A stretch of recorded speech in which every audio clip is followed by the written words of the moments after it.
டே மச்சான், இன்னைக்கு உன்னோட பர்த்டே. தெரியாம பிறந்து தொலைச்சிட்ட நீ இந்த உலகத்துல. நீ ஏண்டா பிறந்த ஃபர்ஸ்ட் பூமிக்கு பாரம் நீ. இருந்தாலும் ஸ்டேட்டஸ் வச்சிட்டேன், இன்ஸ்டால ஸ்டோரி போட்டுட்டேன். அத மீறி இன்னைக்கு உனக்கு கேக்கு வெட்ட காசில்ல. இருந்தாலும் மரியாதையா இன்னைக்கு நீ ட்ரீட்ட வச்சிடு.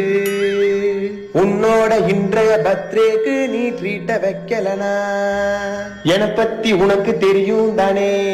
உன் மூஞ்சில காரி துப்பிடுவேன். நீ ஒரு மொள்ள மாறி முடிச்சவைக்கு திருட்டு பையன் நீ.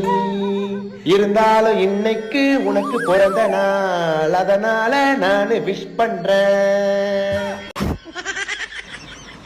இதுக்கு ஒரு பர்த்டே ஒரு கேடு.